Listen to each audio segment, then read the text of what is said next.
Salam sejahtera, salam penuh dengan sukacita. Senang sekali bisa berjumpa kembali dengan Bapak Ibu, seluruh jemaat GCC dimanapun Anda berada.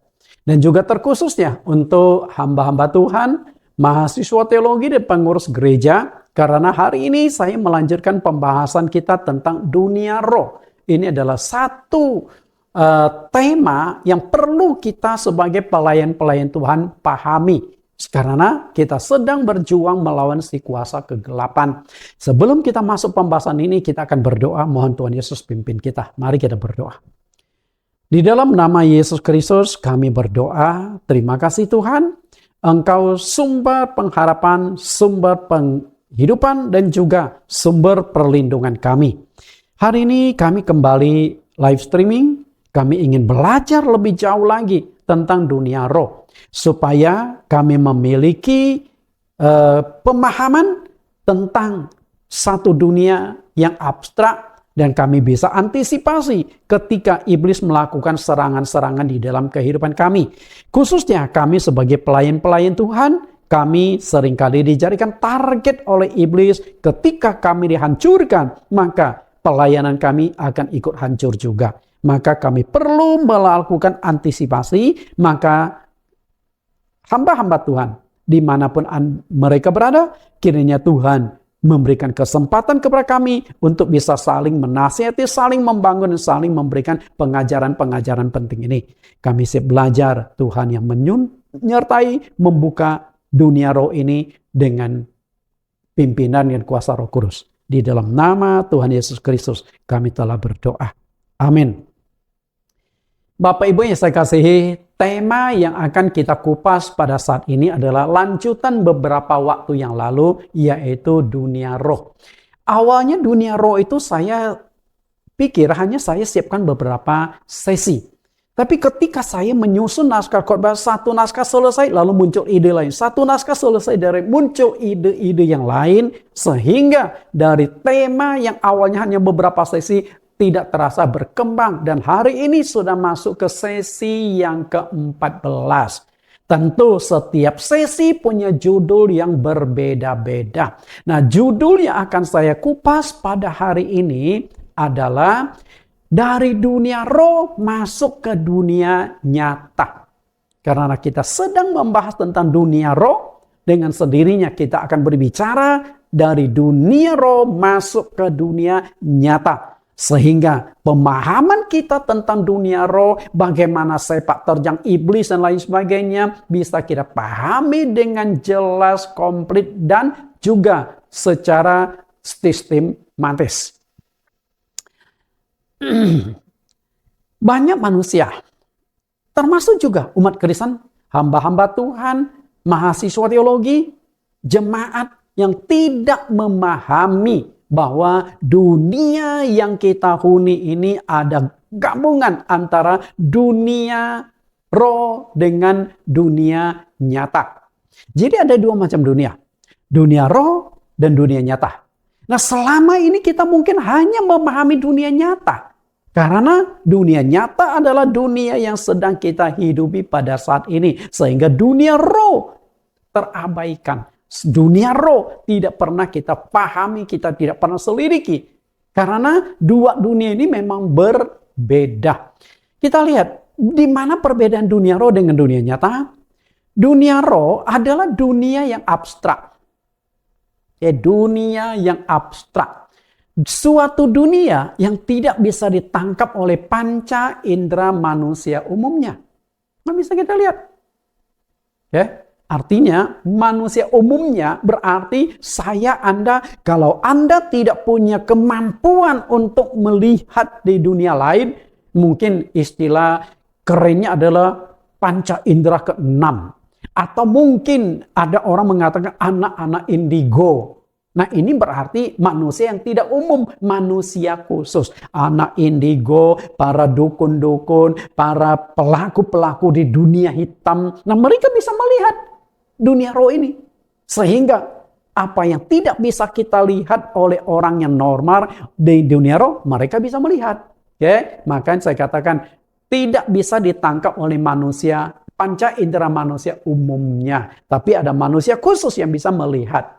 Nah, sedangkan dunia nyata adalah suatu dunia yang konkret. Dengan kata lain, suatu dunia yang bisa kita tangkap berdasarkan panca indera kita. Yang namanya panca indera kan ada 5. Panca itu ada 5. Kita bisa melihat, kita bisa mendengar, kita bisa merasakan, kita bisa merasa. Dan semua indera kita yang ada, yang nyata. Sehingga inilah yang disebut ilmiah. Ya. Dunia roh maupun dunia nyata. Dunia roh dan maupun dunia nyata ini terhubung sangat erat. Jadi enggak kita hidup di dalam dunia nyata, tapi di dalam dunia nyata juga ada dunia roh. Walaupun kita tidak bisa melihat, bukan berarti tidak ada. Contoh sederhananya bahwa dunia roh dengan dunia nyata ada di tengah-tengah kita adalah misalnya angin. Angin. Apakah Anda bisa melihat angin? Nggak bisa. Warnanya apa, bentuknya apa, dari mana ke mana, kita nggak bisa melihat angin. Dan tembus. Betul? Tapi siapa yang menolak bahwa angin itu ada? Kita semua percaya ada angin, ada udara. Kalau nggak ada angin, mati kita. Tapi kita nggak bisa melihat. Artinya sesuatu yang tidak bisa kita lihat bukan berarti tidak ada. Nah, adanya gabungan dunia roh dengan dunia nyata itu tercermin dari diri manusia.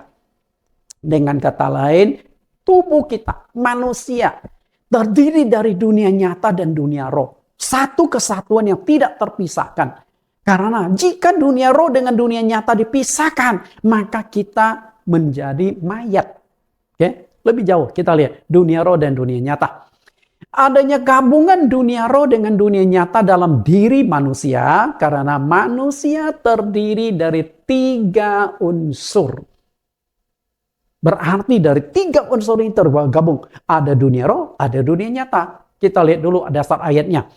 1 Tesalonika 5 ayat 23. Semoga Allah damai sejahtera menguduskan kamu seluruhnya. Dan semoga roh, jiwa, dan tubuhmu terpelihara sempurna dengan tak bercacat pada kedatangan Yesus Kristus Tuhan kita. Bapak Ibu perhatikan. Apa yang disampaikan oleh Rasul Paulus bahwa dalam diri manusia itu merupakan penggabungan dunia roh dengan dunia nyata. Bagaimana penggabungan itu? Perhatikan kalimat ini. Semoga roh, jiwa, dan tubuhmu terpelihara. Nah, roh, jiwa, dan tubuh itu kan ada dunia roh, ada dunia nyata. Dunia nyata adalah tubuh kita. Tubuh kita adalah dunia nyata. Saya bisa melihat Anda, Anda bisa melihat saya. Ketika Anda bisa dengar suara saya, ketika Anda bicara, kalau telepon, saya bisa dengar suara Anda. Bisa kita lihat, bisa kita raba, apalagi kalau kita ketemu, kita bisa salaman, kita bisa bicara langsung. Betul? Ini dunia nyata. Bisa ditangkap dengan panca indera. Tapi ada sesuatu yang tidak bisa ditangkap oleh panca indera, yang tidak bisa kita pungkiri, itu ada. Yaitu roh dan jiwa kita. Betul? Itu dunia roh. Ketika Anda sakit, di rongsen, saya yakin waktu di rongsen, di sinar X, roh dan jiwamu tidak akan berhasil ditangkap oleh sinar X itu. Bayangkan waktu kita di rongsen, di dalam jantung kita hasil fotonya keluar, ada Nathan yang luar dan Nathan kecil. Berupa rohnya Nathan. Kan nggak mungkin, nggak kelihatan, tembus. Sama seperti angin ini tembus, tapi kita tidak bisa menolak itu ada. Itulah yang namanya dunia roh dan dunia nyata.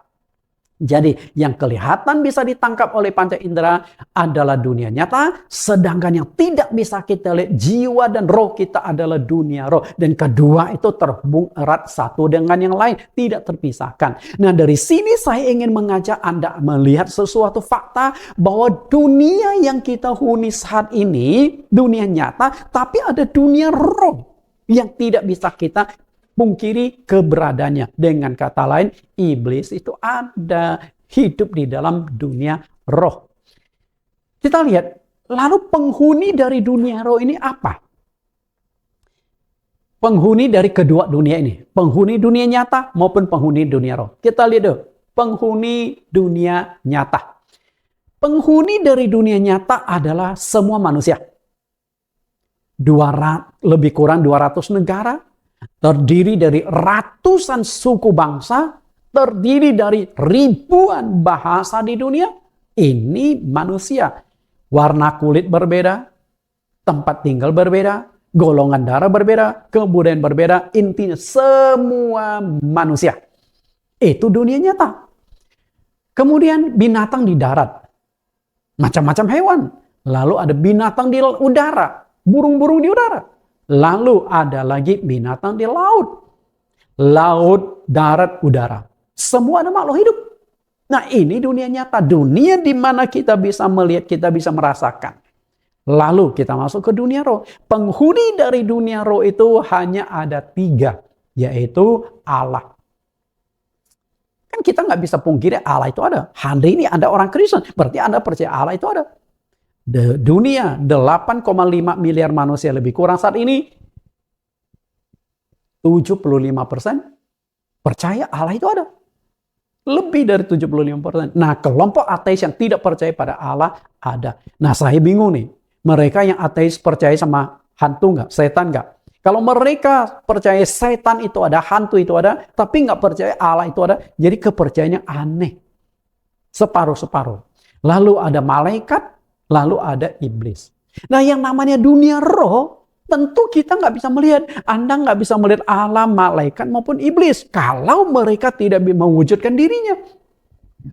Tapi siapa yang bisa menolak fakta bahwa malaikat Allah dan iblis itu ada? Fakta ada. Kalau enggak ada malaikat, iblis, Allah, maka tidak ada agama di dunia. Tidak ada orang yang percaya. Makanya ada dunia roh, ada dunia nyata, dan masing-masing ada penghuninya. Jadi secara prinsip yang namanya roh itu ada 4 macam dan saling berinteraksi satu dengan yang lain. Ada Allah, lalu ada 2 level yang kekuatannya berimbang, yaitu malaikat dan iblis, dan ada satu lagi yaitu manusia. Betul kan? Allah, malaikat, iblis, dan manusia.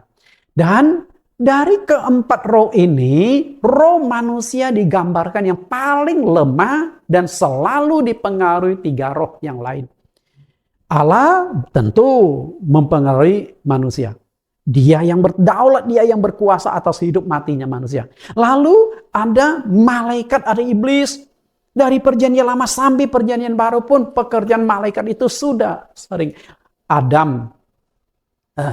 Di dalam perjanjian lama, Abraham berapa kali ketemu dengan malaikat. Kemudian Yusuf, Daniel, semuanya. Abraham pernah bertemu dengan malaikat. Pelayanan malaikat. Dan di perjanjian baru, malaikat juga tetap bekerja. Paulus pernah dia ketemu. Kemudian Yusuf, suami istri, Maria. Maria juga pernah bertemu dengan malaikat. Malaikat datang kepada Maria, memberitahukan dia akan mengandung. Lalu Yusuf lewat mimpi berapa kali berhubungan dengan malaikat. Nah, kemudian iblis. Perjanjian lama maupun perjanjian baru ada pekerjaan iblis. Dan terutama perjanjian baru lebih banyak menelanjangi iblis. Banyak orang kerasukan. Tuhan Yesus sering mengusir iblis dan sebagainya. Jadi dunia roh itu benar-benar ada dan nyata. Dan 3 roh, Allah, malaikat, iblis seringkali berusaha mempengaruhi hidup manusia. Hari ini kita akan belajar dan menyelidiki kitab Ayub. Karena dari pasal 1 kitab Ayub sudah disingkapkan fakta adanya serangan iblis dari dunia roh dan dialami oleh Ayub di dunia nyata. Maka judul kita hari ini adalah dari dunia roh masuk ke dunia nyata. Artinya serangan iblis dari dunia roh tapi dialami oleh Ayub di dunia nyata. Saya membuka cakrawala, saya membuka tema ini supaya kita bisa melihat dengan lebih jelas adanya dunia roh dan dampaknya itu di dunia nyata. Manfaat yang kita peroleh dalam mempelajari kitab ini adalah agar jemaat mengetahui segala sesuatu yang terjadi di dunia roh sehingga jemaat dapat mengantisipasi menghadapi serangan iblis. Karena serangan di dunia roh berdampak di dunia nyata. Itu yang terjadi. Bapak Ibu yang saya kasihi, dengan mempelajari kitab ini, kita akan mendapatkan pemahaman yang sangat-sangat unik, sehingga ada rahasia-rahasia yang tidak bisa kita tangkap dengan panca indera kita. Ini disingkapkan supaya menjadi jelas, supaya menjadi nyata. Nah, kita akan membaca dulu kitab Ayub pasal yang pertama. Kitab Ayub kan ada puluhan pasal. Saya tidak kupas keseluruhan, tapi saya akan fokuskan pembahasan kita di pasal yang pertama, tapi ada pasal-pasal lain yang akan kita kutip untuk melengkapi pasal yang pertama ini. Saya akan baca, Bapak Ibu bisa baca di dalam hati, dan bisa juga baca bersuara bersama dengan saya di rumah masing-masing. Oke, kita akan baca ya. Ayub pasal 1, ayat 1 ke bawah. Ada seorang laki-laki di tanah Uz bernama Ayub. Orang itu saleh dan jujur. Ia takut akan Allah dan menjauhi kejahatan. Ia mendapat 7 anak laki-laki dan 3 anak perempuan. Ia mempunyai 7.000 ekor kambing domba, 3.000 ekor unta, 500 pasang lembu, 500 keledai betina, dan budak-budak dalam jumlah yang sangat besar. Sehingga orang itu adalah yang terkaya dari semua orang di sebelah timur. Anak-anaknya yang lelaki biasa mengadakan pesta di rumah mereka masing-masing menurut giliran. Dan ketiga saudara perempuan mereka diundang untuk makan dan minum bersama-sama mereka. Setiap kali apabila hari-hari pesta telah berlalu, Ayub memanggil mereka dan menguduskan mereka. Keesokan harinya pagi-pagi bangunlah Ayub lalu mempersembahkan korban bakaran sebanyak jumlah mereka sekalian. Sebab pikirnya mungkin anak-anakku sudah berbuat dosa dan telah mengutuki Allah di dalam hati. Demikianlah dilakukan Ayub senantiasa. Ayat 6, pada suatu hari datanglah anak-anak Allah menghadap Tuhan dan di antara mereka datanglah juga iblis. Maka bertanyalah Tuhan kepada iblis, dari manakah engkau? Lalu jawab iblis kepada Tuhan, dari perjalanan mengelilingi dan menjelajah bumi. Lalu bertanyalah Tuhan kepada iblis, apakah engkau memperhatikan hambaku Ayub? Sebab tiada seorang pun di bumi seperti dia, yang demikian saleh, jujur, dan takut akan Allah dan menjauhi kejahatan. Lalu jawab iblis kepada Tuhan, apakah dengan tidak mendapat apa-apa Ayub takut akan Allah? Bukankah engkau yang membuat pagar sekeliling dia dan rumahnya serta segala yang dimilikinya? Apa yang dikerjakannya telah kau berkati dan apa yang dimilikinya makin bertambah di negeri itu. Tetapi ulurkanlah tanganmu dan jamalah segala yang dipunyainya. Ia pasti mengutuki engkau di hadapanmu.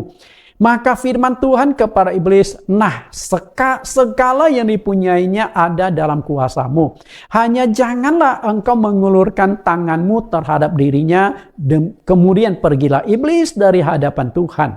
Pada suatu hari ketika anak-anaknya yang lelaki dan perempuan makan-makan dan minum anggur di rumah saudara mereka yang sulung, datanglah seorang pesuruh kepada Ayub dan berkata, sedang lembu sapi membajak dan keledai-keledai betina makan rumput di sebelahnya, datanglah orang-orang Sheba menyerang dan merampasnya serta memukul penjaganya dengan mata pedang. Hanya aku sendiri yang luput sehingga dapat memberitahukan hal itu kepada Tuhan.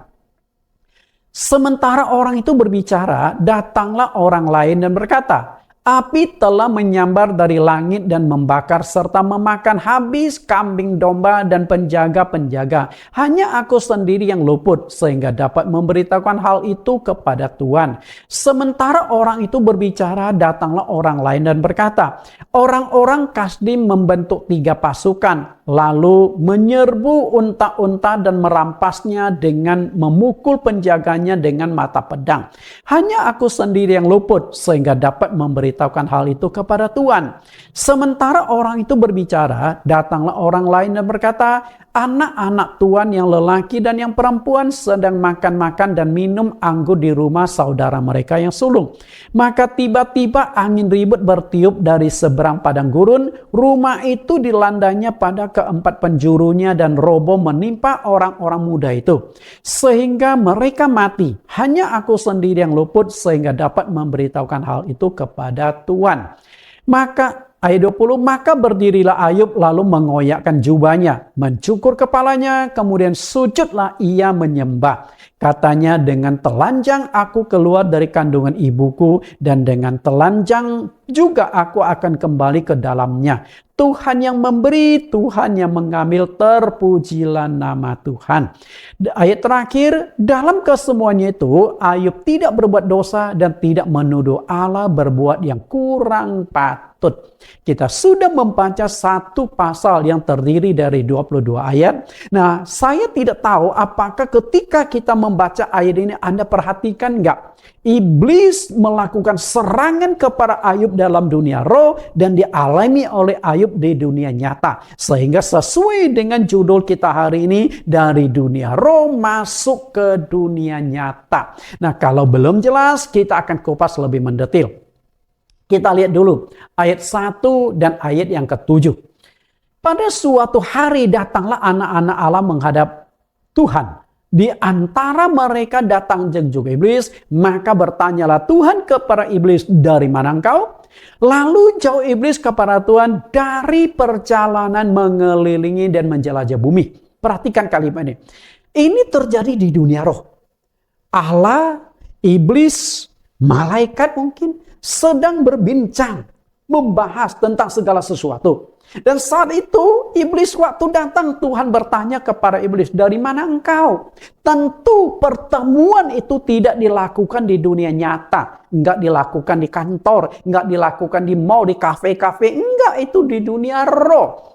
Okay? Nah, di dalam dunia roh, dalam perbincangan itu Tuhan bertanya, dari mana engkau? Iblis menjawab, dari perjalanan mengelilingi dan menjelajah bumi. Perhatikan nih, mengelilingi dan menjelajah bumi. Waktu Tuhan bertanya pertama kali. Lalu kita kutip pasal 2. Pertanyaan, kasusnya bersama. Pertanyaan Tuhan pun sama. Pasal 2 ayat 1 sampai ayat 2. Pada suatu hari datanglah anak-anak Allah menghadap Tuhan. Dan di antara mereka datang juga iblis untuk menghadap Tuhan. Ayat 2. Maka bertanyalah Tuhan kepada iblis, dari mana engkau? Lalu jauh iblis kepada Tuhan dari perjalanan menjelajah dan mengelilingi bumi. Perhatikan dua peristiwa yang berbeda, waktu yang berbeda. Kemudian yang ikut rapat sama, pertanyaan Tuhan sama, jawaban iblis sama. Jadi, dua kali Tuhan bertanya, dari mana engkau? Dua kali pula iblis memberikan jawaban yang persis sama. Dari perjalanan mengelilingi dan menjelajah bumi. Sampai titik komanya sama persis. Seperti copy paste kalimat itu. Artinya, jika Tuhan bertanya ketiga kali, jawabannya sangat sama. 4 kali jawabannya sama. Nah, dari sini kita belajar satu hal. Ini membuktikan bahwa iblis sangat aktif melakukan intervensi serangan-serangan dari dunia roh ke dunia nyata. Saya yakin iblis bukan sedang bukan sedang tamasya mengelilingi bumi. Dan iblis tidak punya paspor. Bapak Ibu saya kasih. Dan dia mengelilingi bumi pasti punya tujuan. Dia ingin lakukan infiltrasi. Ingin melakukan serangan. Ingin melakukan intervensi ke bumi kepada penduduk yang hidup di dunia nyata ini. Berarti dari dunia roh. Dia mau masuk dan menyerang di dunia nyata.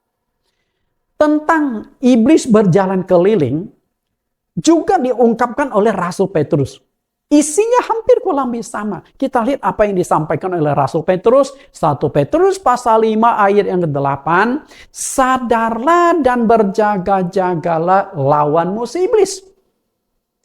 Kenapa judul ini saya mengupas tentang dari dunia roh masuk ke dunia nyata? supaya kita bisa sadar, bisa berjaga-jaga menghadapi serangan-serangan dari iblis. Karena Petrus sudah katakan, lawanmu si iblis. Okay. Lalu apa yang dilakukan oleh iblis? Berjalan keliling sama seperti singa yang mengaum-ngaum. Singa itu adalah sebuah lukisan tentang iblis. Bukan berarti singa itu iblis. Kalau singa itu iblis, ketemu singa langsung Anda berkata, oh ya ada iblis. Ada iblis yang sangat ganas. Singa itu melukiskan keganasan, pembunuh, kejam. Pembunuh berdarah dingin, mengaum-ngaum menunjukkan tuh galak, sadis. Kan kita lihat bagaimana singa itu menerkam mangsanya. Dia intai dulu, pelan-pelan mendekat. Okay? Setelah jarak kejarnya sudah sampai, lalu dia mulai lompat kemudian mengejar. Dan ketika dia mulai mengejar, Anda perhatikan, kalau singa sudah menetapkan target untuk dijadikan mangsa, waktu dia kejar, fokusnya kepada hewan itu. Padahal di kiri kanan dia, ada hewan yang lebih dekat. Tapi fokusnya dia tidak beralih. Dia tetap fokus mengejar pada mangsa yang akan dijadikan makanan dia pada saat itu. Artinya ketika iblis sudah mengincar, sedang memfokuskan kepada Anda atau seseorang, hati-hati. Susah untuk kabur. Ya. Untuk apa? Dia berjalan keliling mencari orang yang dapat ditelannya. Mencari orang yang dapat telannya. Bapak Ibu saya kasih. Petrus menuliskan di 1 Petrus pasal 5 ayat 8. Ini adalah pengalaman pahit yang dia alami. Dia tidak berjaga-jaga, tidak sadar. Padahal Tuhan Yesus sudah ingatkan loh. Di Lukas. Tuhan berkata, Petrus, Petrus. Iblis sedang mengincar untuk menampi engkau. Okay? Iblis sedang mengincar. Tapi Petrus masih nggak sadar. Petrus berkata, Tuhan, aku berani mati untuk engkau masuk penjara. Dan Tuhan berkata, Petrus, sebelum ayam berkokok 3 kali engkau sudah berkokok. Petrus, sebelum ayam berkokok engkau sudah 3 kali menyangkal aku. Sudah diperingatkan, masih bisa terjadi. Seharusnya kalau sudah diperingatkan oleh Tuhan, dia sadar dong, dia bisa berjaga-jaga, tapi tetap saja sampai dia menyangkal Yesus 3 kali. Jadi serangan Yesus Petrus menyangkal Yesus 3 kali itu adalah serangan dari iblis. Nah, pengalaman pahit ini Petrus tuliskan untuk kita supaya kita sadar dan berjaga-jaga. Demikian pula tema dunia roh saya buat supaya kita bisa berjaga-jaga, membuka pikiran kita. Dan itu menarik. Saya katakan menarik dari sesi 1 sampai sesi 14. Kalau Anda ikuti pelajaran ini, banyak kebenaran-kebenaran yang bisa Anda tangkap. Kita lihat lebih jauh. Berjalan keliling. Apa motivasi iblis melakukan perjalanan keliling? Apa sih? Untuk mencari orang yang dapat ditelannya. Perhatikan kata dapat ditelan. Berarti ada orang yang dapat ditelan dan ada orang yang tidak dapat ditelan. Okay? Orang yang tidak dapat ditelan adalah orang yang sudah berjaga-jaga, yang sadar. Dia tahu ada lawan nih, maka dia akan berjaga-jaga. Kalau Anda tahu Anda ada musuh, pasti Anda akan berjaga-jaga dong. Tapi persoalannya musuh yang kita hadapi saat ini bukan musuh yang kelihatan. Maka di sesi yang ke-13 tempo hari, saya sudah mengupas satu judul, perjuangan kita bukan melawan darah dan daging, tapi melawan pemerintah-pemerintah, melawan penguasa-penguasa, melawan roh-roh jahat di udara. Perjuangan kita bukan melawan sesuatu yang kelihatan, bukan melawan darah dan daging. Darah dan daging itu kelihatan, tapi melawan roh-roh jahat. Dan roh jahat ini bisa memakai apapun. Pada sesi yang ke-13 ini, roh jahat bisa memakai manusia, bisa memakai pasangan hidupmu, keluargamu, orang tuamu, mertuamu, rekan bisnismu, atasanmu, pendetamu, sesama jemaat. Dia bisa memakai. Maka sesi yang lalu itu, Petrus dipakai iblis menyangkal Yesus. Yudas dipakai iblis menjual Yesus. Jadi dunia roh. serangan dunia roh masuknya ke dunia nyata. Nah, sesi ini lebih melengkapi lagi. Ternyata bukan hanya manusia yang bisa dipakai, iblis juga bisa memakai material-material sesuatu yang ada di dunia untuk menyerang dari dunia roh ke dunia nyata. Tidak ada satupun manusia di muka bumi yang aman dari incaran si singa yang sangat aktif berjalan keliling itu. Nggak ada satupun yang aman.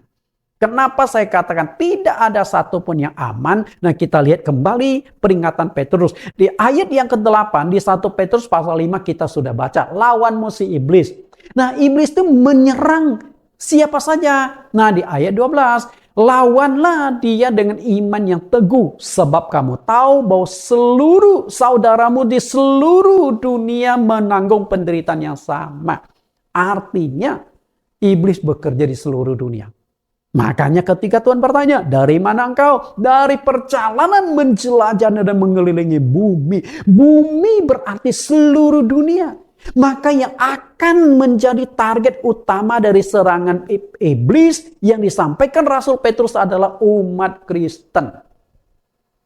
Karena iblis tahu, umat Kristen adalah umat yang sudah dipilih Tuhan.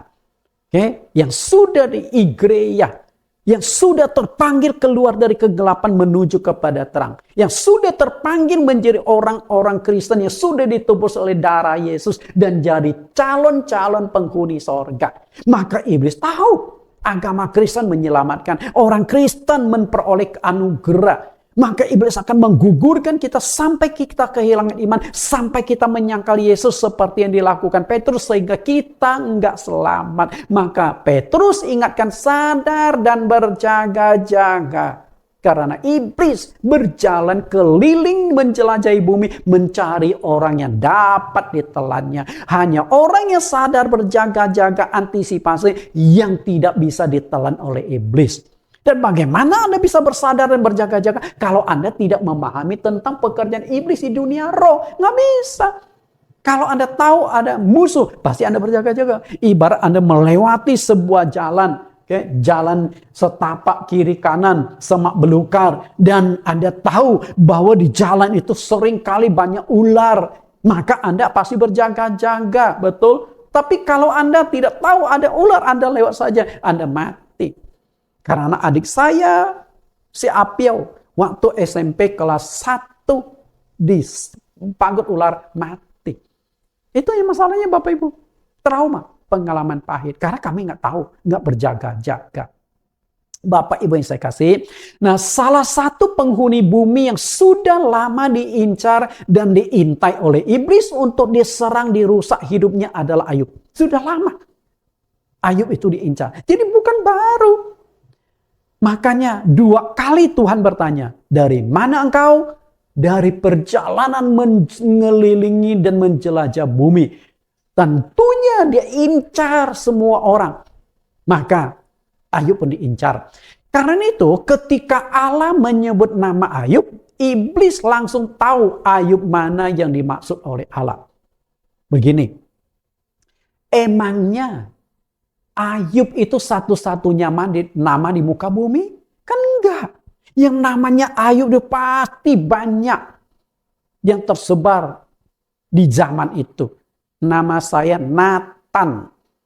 Di muka bumi yang namanya Nathan aja, saya yakin puluhan ribu atau mungkin ratusan ribu dari 8,5 miliar manusia. Orang Kristen saja 2,6 miliar. Oke lah, mungkin Nathan itu nggak mau dipakai oleh orang yang non-Kristen. Karena Nathan itu kan satu nabi yang hidup dari zaman Raja Daud, yang menegur Raja Daud. Karena itu 2,6 miliar orang Kristen. Saya yakin nama Nathan itu akan banyak sekali. Kecuali kalau lebih spesifik, Nathan Jurnawan. Nah mungkin tidak begitu banyak. Bapak Ibu yang saya kasih. Nah apakah Ayub ini satu-satunya yang hidup di bumi? Enggak. Tapi ketika Tuhan menyebut nama Ayub, tuh iblis tidak bertanya, Ayub yang mana Tuhan? Tinggal di mana Tuhan? Alamatnya di mana Tuhan? Ciri-ciri orangnya seperti apa Tuhan? Iblis nggak bertanya kepada Tuhan. Tapi iblis langsung memberikan feedback atau berdialog dengan Tuhan tentang Ayub yang dimaksudkan oleh Tuhan. Lihat ayat yang ke-8. Lalu bertanyalah Tuhan kepada iblis, apakah engkau memperhatikan hambaku Ayub? Sebab tiada seorang pun di bumi seperti dia yang demikian saleh, jujur, takut akan Allah dan menjauhi kejahatan. Tuhan bertanya tentang Ayub. Dan iblis tidak bertanya lagi Ayub yang mana. Enggak. Tapi iblis langsung memberikan respon. Ayat 9. Lalu jawab iblis kepada Tuhan, apakah dengan tidak mendapat apa-apa Ayub takut akan Allah? Jadi orang yang dimaksudkan oleh Tuhan langsung direspon oleh iblis, orang yang sama Ayub ini loh.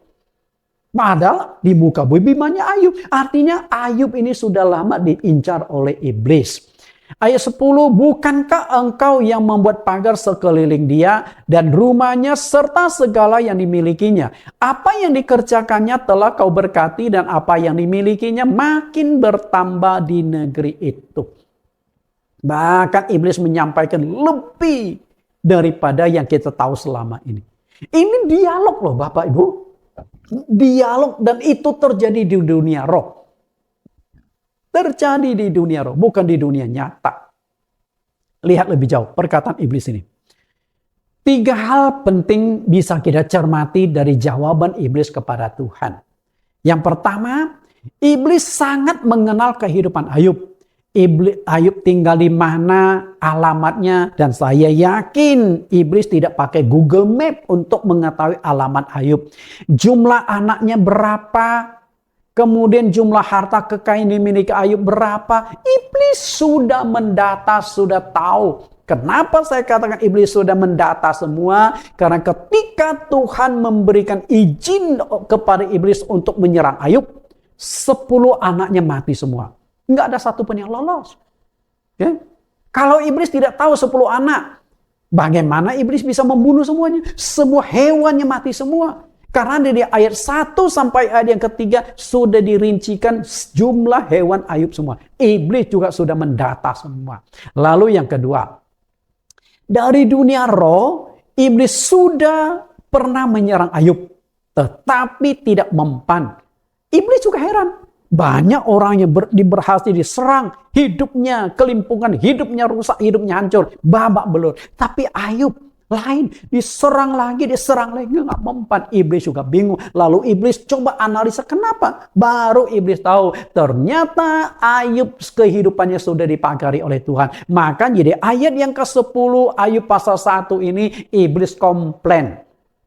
Loh, bukankah engkau yang bangun pagar sekeliling dia? Coba kalau engkau tidak bangun pagar sekeliling dia. Ayub sudah lama hancur kena serangan gua.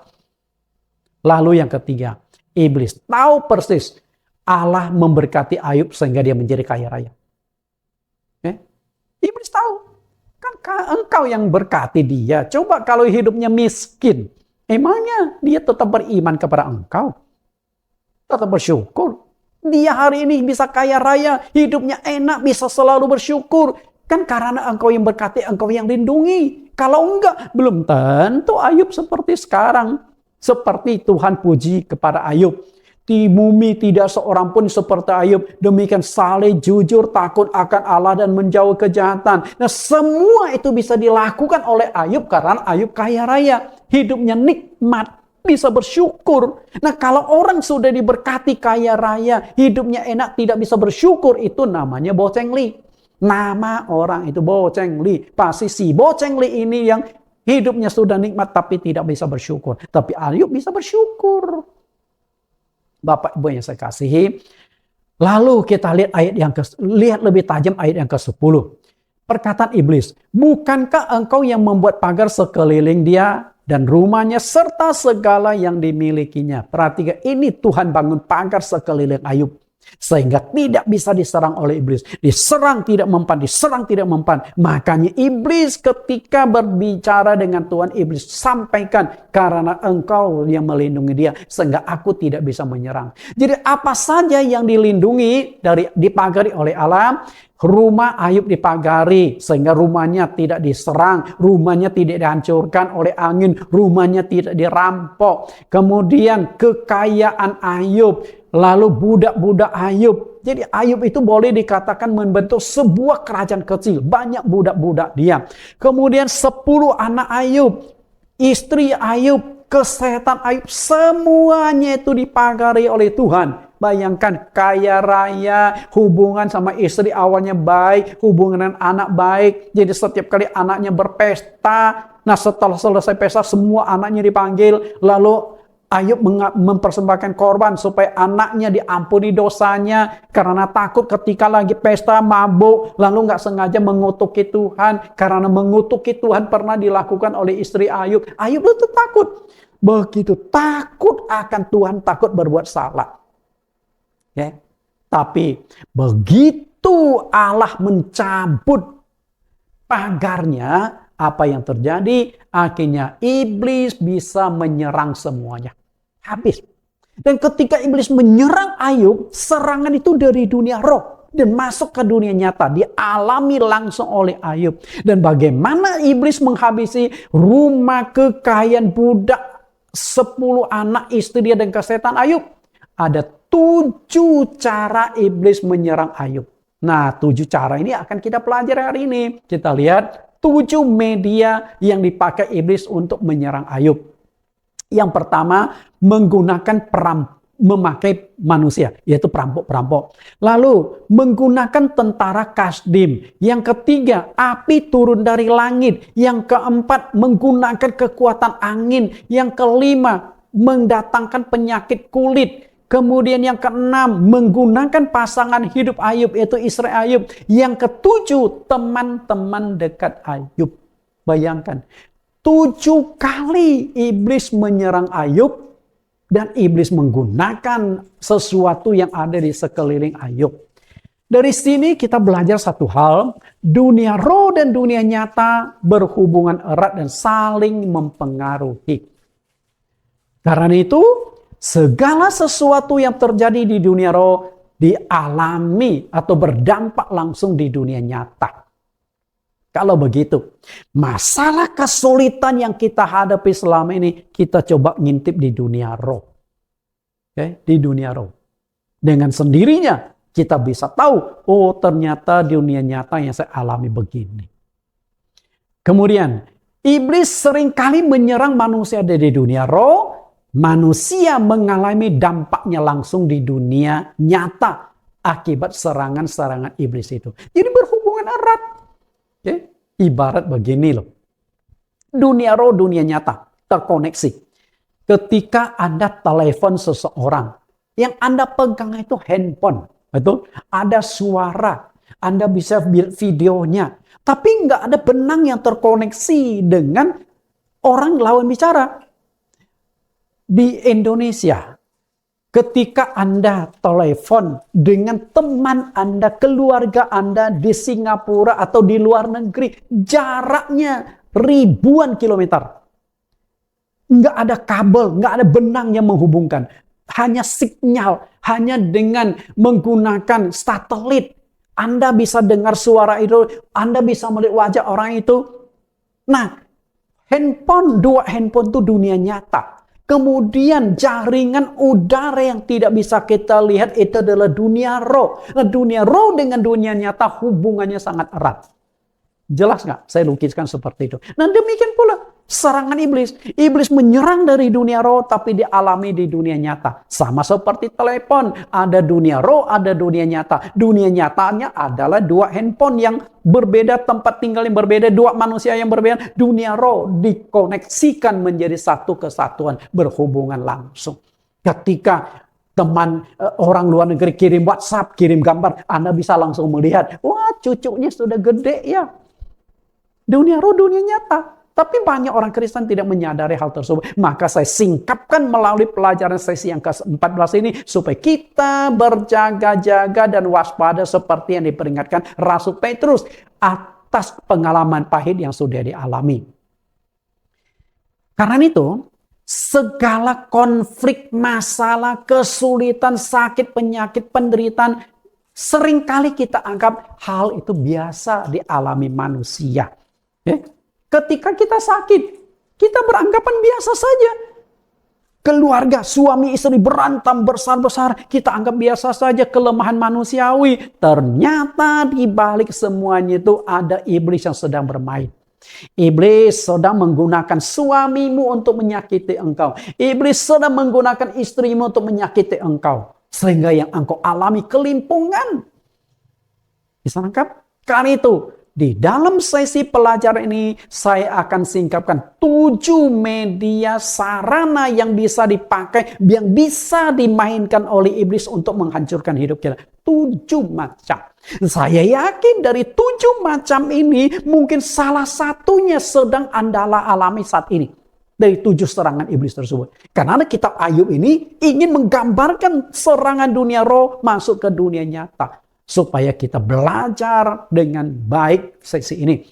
Kita akan pelajari 7 kali iblis menyerang Ayub dari dunia roh. Namun iblis menggunakan media sarana yang ada di dalam dunia nyata. Dunia nyata. Jadi Anda nggak akan curiga. Sesuatu yang ada di dunia nyata. Siapa yang menyangka yang akan mengkhianati, menyakiti, menghabiskan kau adalah teman dekatmu sendiri. Padahal teman dekatmu diperalat, dipakai oleh setan. Anda nggak menyangka. Sehingga Anda balas menyerang temanmu. Salah sasaran. Maka pada sesi yang ke-13, perjuangan kita bukan melawan darah dan daging. Bukan temanmu. Tapi setan yang memanfaatkan temanmu. Doakan temanmu, ampuni. Ini menyelesaikan masalah. Bapak Ibu yang saya kasih di dalam Tuhan Yesus, kita akan masuk 7 serangan iblis kepada Ayub dengan menggunakan sesuatu yang ada di dunia nyata. Serangan yang pertama adalah menggerakkan perampok dari kelompok orang-orang Sheba. Kita baca ayatnya dulu ya. Ayub 1:14.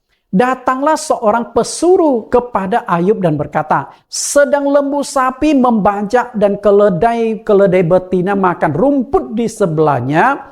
Datanglah orang-orang Sheba menyerang dan merampasnya serta memukul penjaganya dengan mata pedang. Hanya aku sendiri yang luput sehingga dapat memberitahukan hal itu kepada Tuhan. Orang Sheba. Nah ini kayaknya sekelompok gangster. Sekelompok orang perampok-perampok. Dan begitu mereka bertemu dengan gembala-gembala Ayub yang sedang menggembalakan keledai betina, lembu dan sapi.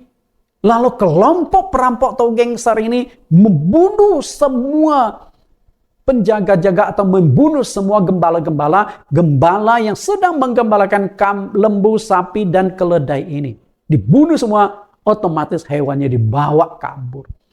Dan uniknya, selesai membunuh, ada satu yang lolos. Apakah sengaja diloloskan? Saya yakin orang Sheba sih maunya habisin semua. Masa ditinggalkan satu dan lapor kepada pemilik hewan ini? Nggak mungkin. Pasti orang Sheba ingin bunuh semua gembala supaya tidak ada saksi hidup.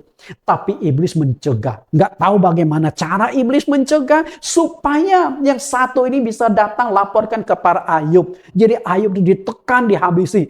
Bayangkan seluruh hewannya yang yaitu lembu, sapi, kemudian keledai habis. Itu dia besarkan bertahun-tahun. Oke lah, hewan hilang nggak apa-apa. Tapi budaknya yang sekian lama hidup bersama Ayub, apa Ayub nggak sedih? Mungkin di antara budak-budak ada yang suka bercengkerama, suka bergaul dengan Ayub, dekat dengan Ayub. Tahu-tahu sudah dibunuh oleh orang Sheba. Apa itu nggak melukai perasaan Ayub? Oke, case pertama selesai. Oke, case pertama selesai. Dari sini kita bisa belajar satu hal, bahwa iblis bisa menghabisi seluruh kekayaanmu melalui orang jahat. Bisa menggunakan perampok, penipu, pencuri, orangnya hutang tapi tidak membayar-bayar atau merampas proyek-proyekmu. Caranya macam-macam. Engkau lagi naik sepeda motor, lalu datang begal. Mungkin menurut Anda biasa saja tuh begal, tapi Anda nggak tahu bahwa iblis bermain di balik itu. Iblis menciptakan situasi kondisi yang tepat ketika engkau melewati jalan yang sunyi. Begal itu digerakkan oleh sikat tuh, si Nathan yang lewat di sini. Lagi bawa motor, datang begal. Ditodong, dompet hilang, duit habis, kartu kredit habis. Lalu mungkin di bawah tekanan, berapa sih PIN kamu? Berapa sih paspor kamu? Gimana tuh? Handphone habis. Dan mungkin di dalam handphone terdapat juga nomor-nomor rekening dan juga passwordnya. Seringkali kan begitu kita orang. Supaya tidak lupa kita masukkan dalam handphone. Habis. Masih untung nyawanya kita saat nggak ada habisnya. Setelah itu sepeda motor dibawa lari. Pulang sinatan jalan kaki. Menurut kita biasa. Kasus kejahatan begal pada setan yang bermain. Bisa nangkap? Setan yang bermain di semuanya itu. Karena itu kita sadar dan berjaga-jaga. Oke, yang kedua. Lebih hebat lagi adalah serangan kedua itu menggunakan tentara. Tentara. Yang namanya tentara berarti ada pasukan. Di sini disebutkan adalah pasukan Kasdim. Kita baca dulu ayatnya ya. Jadi tadi sudah baca, waktu kita baca satu pasal ini, satu ayat 1 sampai 22, tapi saya ingin fokuskan supaya Anda menangkap. Mungkin waktu Anda baca Anda tidak menangkap bagaimana permainan dunia roh berdampak ke dunia nyata. Ayat 17.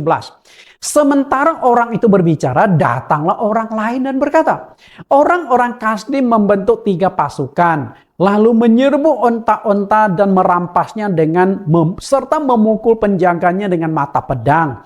Hanya aku sendiri yang luput sehingga dapat memberitahukan hal itu kepada Tuhan. Ini tentara, Bapak Ibu. Tentara. Apa yang bisa kita tangkap dari tentara? Karena di sini ada penekanan pasukan. Berarti bukan seperti orang Sheba tadi. Orang Sheba adalah perampok liar. Semacam gangster.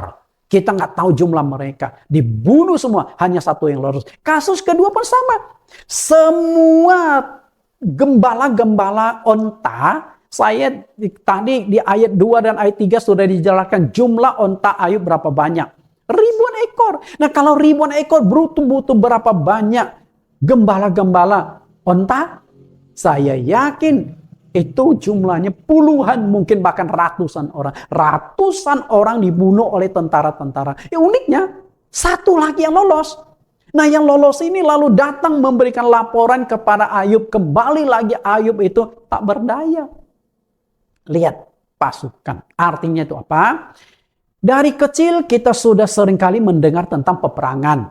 Perang ini, perang itu. Bahkan sekarang kita ada di ambang peperangan. Di mana Amerika sedang mau menyerang Iran.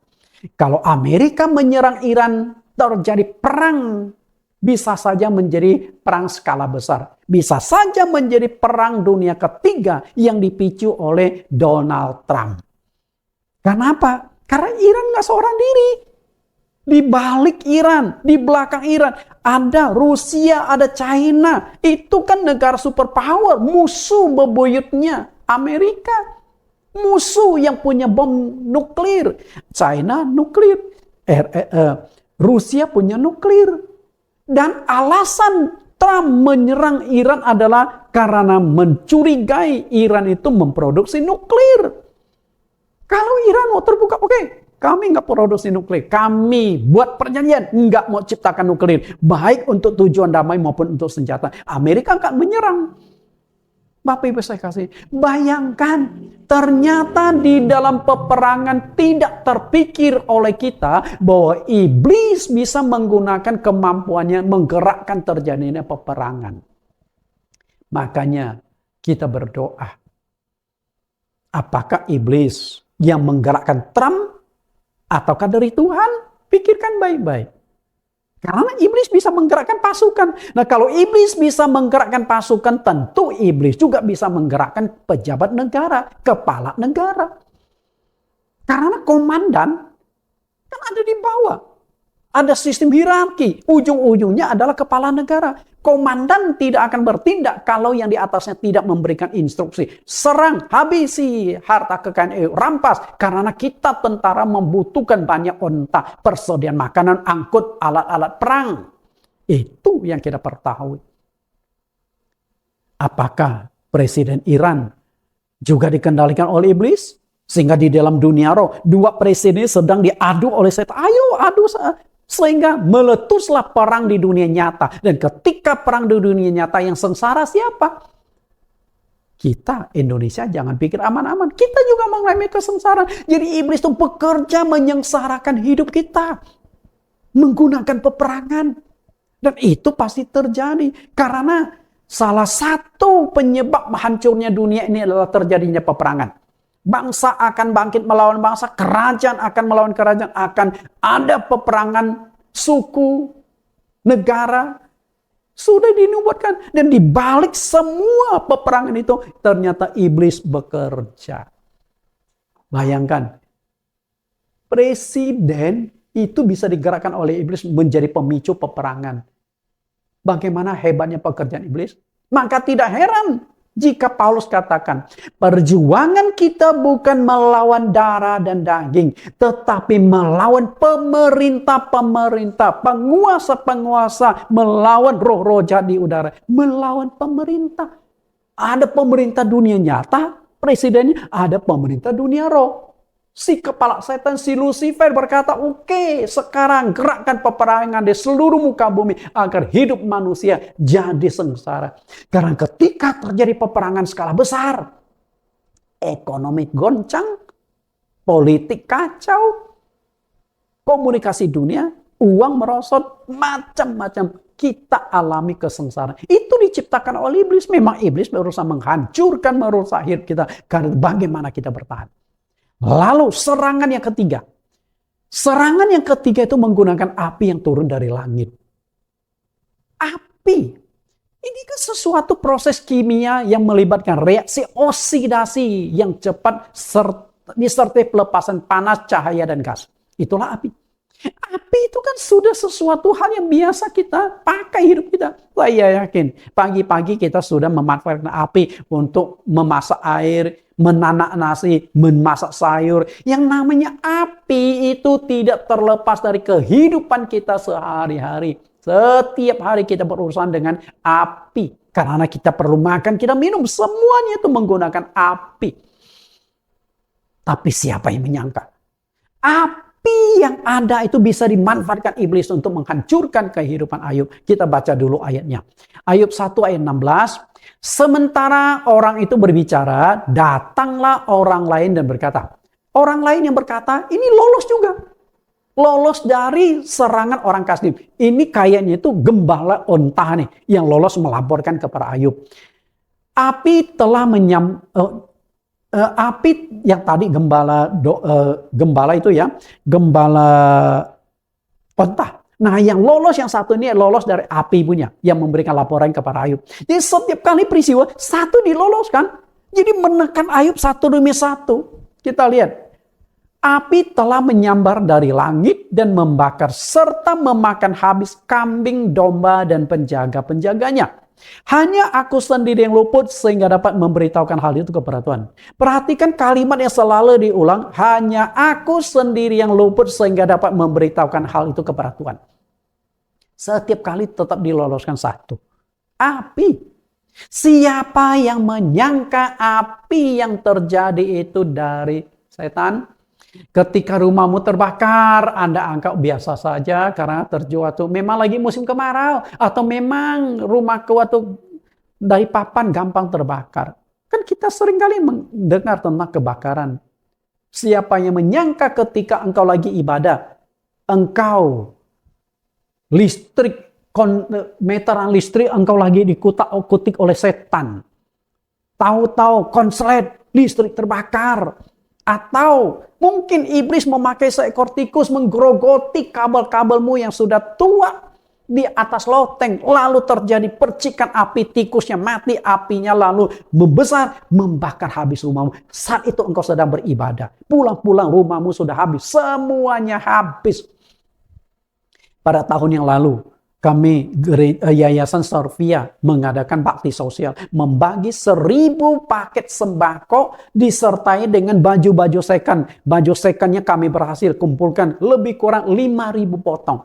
Dan kami menyiapkan 1.000 paket sembako di Penjaringan, Jakarta Utara. Karena di sana ada 500 lebih unit rumah sederhana yang terbakar. Yang korbannya 3.000-an orang. Waktu kami ketemu sama Pak RT berkata, Pak Nathan, ini baju saya yang pakai ini sudah seminggu belum diganti, nggak ada baju.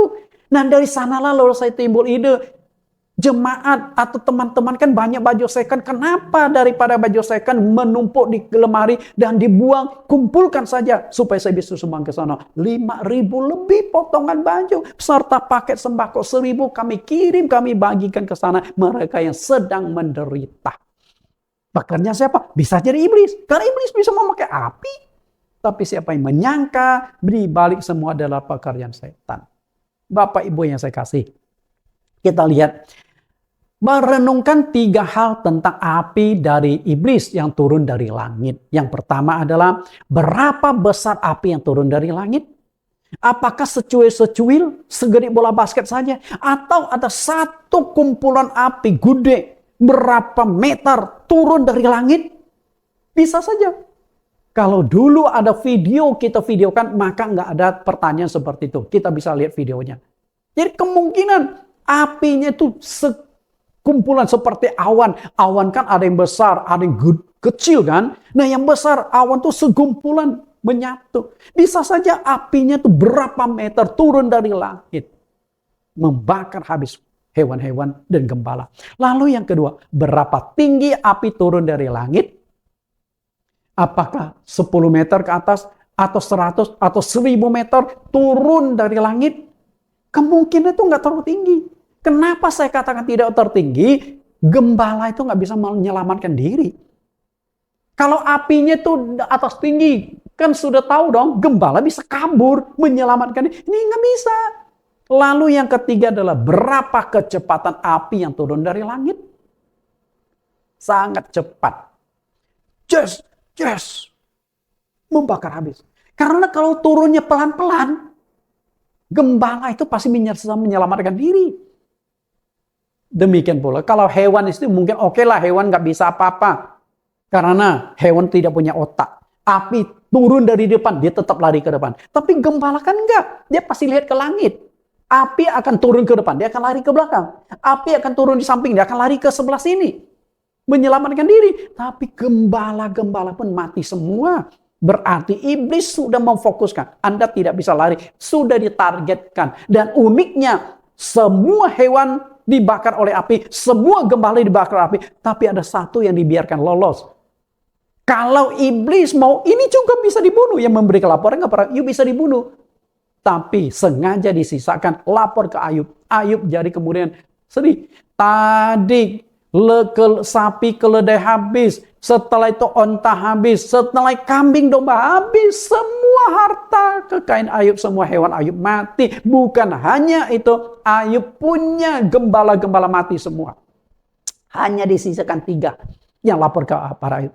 Gembala sapi dan keledai 1. Gembala onta 1. Gembala kambing domba 1. Hanya tidak. Saya yakin 3 orang ini juga menangis. Karena mereka gembala-gembala pasti berteman dong. Mereka menangis. Ayub menangis bersama-sama dengan gembala-gembala ini. Karena pekerjaan iblis. Lalu serangan selanjutnya. Yang keempat. Angin yang keras. Angin adalah pergerakan udara yang terjadi karena perbedaan tekanan udara antara 2 wilayah yang berbeda. Kenapa ada angin? Karena tekanan dari tempat tinggi, nekan, lalu di sini juga ada. Jadi pertemuan antara 2 angin yang satu dari tinggi, satu rendah, terjadilah angin yang kencang. Gejolak, bertiup udara. Sama seperti ombak. Kenapa ada ombak? Karena ada arus. Arus dari sini ketemu arus ini, jadi ada gelombang. Bapak Ibu yang saya kasih, angin kan kita biasa alami sehari-hari. Kita melihat ada angin, pohon bergoyang. Kadang-kadang kita ada di pantai, angin sepoi-sepoi rasanya nikmat. Tapi siapa yang menyangka di balik semua angin itu iblis yang bekerja? Kita baca dulu ayatnya. Ayub 1:18. Sementara orang itu berbicara, datanglah orang lain dan berkata, anak-anak tuan yang lelaki dan perempuan sedang makan dan minum anggur di rumah saudara mereka yang sulung. Maka tiba-tiba angin ribut bertiup dari seberang padang gurun. Rumah itu dilandanya pada 4 penjurunya dan roboh menimpa orang-orang muda itu. Sehingga mereka mati. Hanya aku sendiri yang luput sehingga dapat memberitahukan hal itu kepada Tuhan. Bapak Ibu, perhatikan yang dikatakan oleh orang ini. Yang mati itu bukan 10 anak Ayub saja. Karena apa? Pasti ada pelayan dong. Mereka sedang pesta. Pasti ada pelayan. Dan di rumah itu pasti ada pembantu. Nah, salah satu yang lolos itu adalah pembantu dari rumah salah satu anaknya. Anak sulung. Perhatikan anak sulung. Dan anak sulung, dia kan tidak dicatatkan sudah menikah atau enggak ya. Ayub 10 anak, tidak ada catatan apakah sudah menikah atau tidak. Oke, katakan belum menikah. Anak Ayub, setiap anak tuh punya rumah sendiri. Karena Ayub kaya raya. Nah, anak sulung punya rumah. Pasti anak sulungnya punya teman atau punya pelayan-pelayan yang mengurus rumah itu. Semuanya mati. Sisa satu pelayan yang datang memberikan laporan kepada Ayub. Oke, kita lihat. Tiba-tiba angin berribut, bertiup dari seberang padang gurun. Perhatikan kalimat ini. 3 hal yang perlu kita analisa tentang angin yang dikendalikan oleh iblis. Pertama, berapa kecepatan angin yang bertiup? Kalau angin bertiup pelan, itu namanya angin-angin sepoi. Pasti kecepatannya luar biasa. Lalu yang kedua, berapa kuat angin itu sehingga bisa merubahkan rumah itu? Sangat-sangat kuat angin itu. Ketika angin puting beliung menghantam, pohon aja bisa dicabut, rumah saja bisa diangkat ke atas. Angin puting beliung. Satu kali saya pelayanan ke Taiwan. Pas kami naik dengan mobil ke atas gunung, terjadi angin taifung. Taifung di Taiwan itu seringkali terjadi. Mobil yang kami naik ke gunung bisa terdorong ke bawah. Wah, ngeri banget pada saat itu Bapak Ibu. Sehingga walaupun sudah digas naiknya pelan-pelan, akhirnya terpaksa kita berhenti dulu di tempat perhentian karena riskan sekali. Mobil itu bisa terdorong. Kita berhenti sampai taifungnya sudah lewat, sudah lebih tenang, baru kita melanjutkan perjalanan. Itu waktu kami ada di pelayanan ke sebuah gunung karena ada jemaat di sana. Mengerikan. Kemudian yang ketiga, bagaimana angin bisa fokus di rumah itu? Di sini tidak dicatatkan satu kampung rumahnya habis semua. Enggak. Di sini difokuskan rumah Ayub. Lalu dari mana angin itu bisa tahu rumah itu yang difokuskan? Lalu dari mana angin bisa tahu 10 anak Ayub dari sana? Karena semua itu pekerjaan iblis. Ada iblis yang bermain di belakangnya. Kalau saat itu yang sedang berkumpul itu hanya 5 Ayub. Yang 5 lagi nggak tahu kemana. Mungkin iblis tidak akan menyerang dulu saat itu. Nunggu. Begitu 10 anak Ayub lengkap semua. Kakak adik lagi pesta lagi bercanda nikmati makanan minuman. Tiba-tiba rumah mereka diserang angin roboh. Nggak bisa keluar. Berarti kecepatan angin itu luar biasa. Nggak bisa ada satu pun yang lolos. Hanya satu yang lolos. Dan yang lolos itu sengaja diloloskan iblis untuk laporkan kepada Ayub. Menekan Ayub lagi. Begitu Ayub mendengar semua anaknya mati. Sobek itu hati dan perasaan Ayub. Luka itu. Anak yang siang malam bersama dengannya sudah dewasa. Mati tanpa pamitan. Tanpa ada apapun. Bayangkan bagaimana hebatnya penderitaan yang dialami oleh Ayub.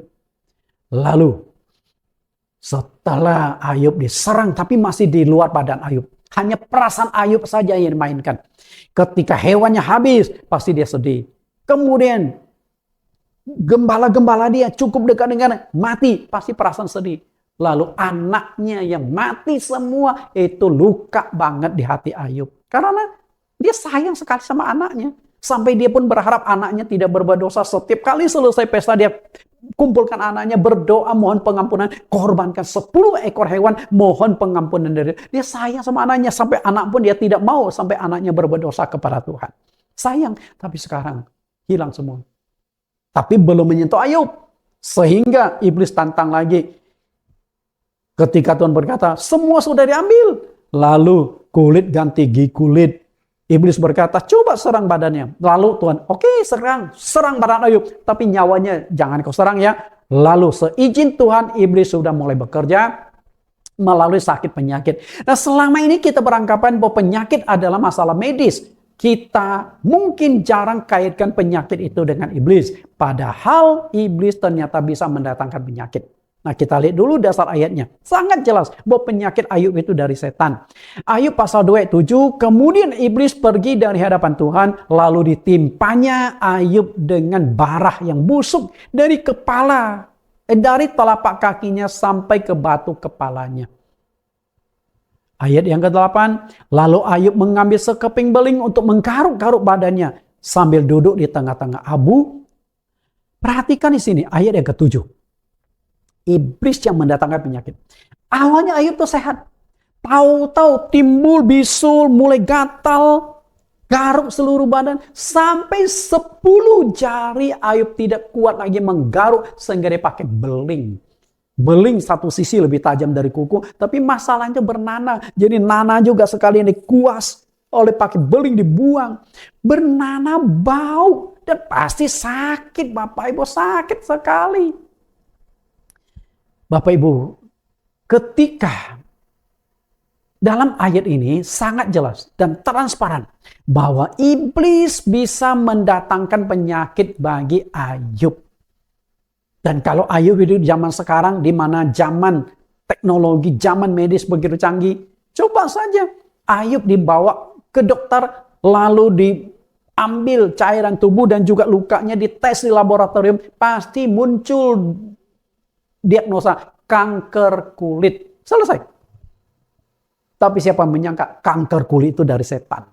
Siapa yang menyangka? Jadi hari ini kita sakit penyakit, mungkin kita anggap ini penyakit biasa, penyakit medis. Ternyata iblis bisa mendatangkan penyakit ini. Iblis bisa membuat engkau serangan jantung, iblis bisa membuat engkau stroke, iblis bisa membuat tekanan darahmu nggak turun-turun. Semua iblis bisa datangkan penyakit dalam hidup kita. Iblis memang mau membuat kita hidup sengsara.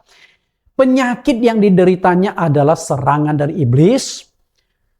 Apa reaksi dokter ketika engkau berobat ke dokter kan? Anda berkata, dokter, saya punya sakit itu dari setan. Anda pasti diketahui sama dokter. Ada-ada saja, ayak-ayak wae. Kalau kamu sakit karena setan, ya sudah ke dukun. Ngapain kau datang ke saya? Tapi faktanya memang ada penyakit datang dari setan. Lalu apa sih ciri-ciri bahwa kita diserang oleh iblis melalui penyakit? Nah, saya ungkapkan di sini. Ciri-ciri penyakit akibat serangan dari iblis. Dokter sulit sekali mendiagnosa penyakit yang diderita. Diagnosa sulit.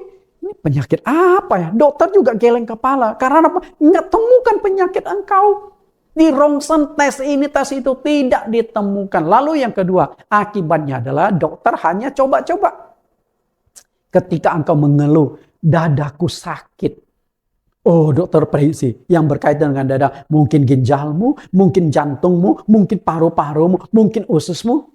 Sehingga kasih obat ini setelah diminum nggak selesai. Lalu ganti obat. Maka nggak heran kalau kita berobat ke dokter sering ganti obat. Ganti obat ini, ganti obat itu. Kenapa demikian? Dokter belum temukan penyakitnya. Karena belum temukan penyakitnya otomatis belum bisa memberikan obat yang tepat.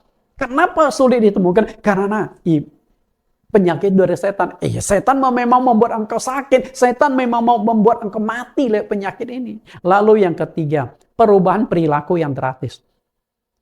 Ada emosi tidak labil. Karena kan Anda sedang sakit.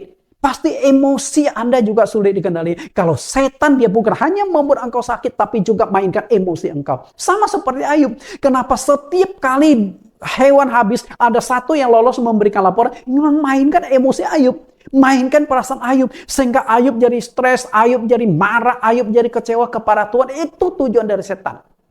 Sama juga lewat penyakit. Hubunganmu dengan keluarga nggak baik. Karena engkau marah-marah kepada keluargamu. Karena engkau marah kepada Tuhan. Tuhan, aku kan rajin melayani engkau, rajin beribadah. Kenapa engkau kasih penyakit? Di mana perlindunganmu Tuhan? Yang keempat, mengalami gangguan tidur atau sulit tidur. Kalau Anda seringkali sulit tidur, harus dibantu obat tidur. Seringkali mimpi ini, mimpi itu. Anda nggak sadar, iblis bisa bermain di dunia mimpi.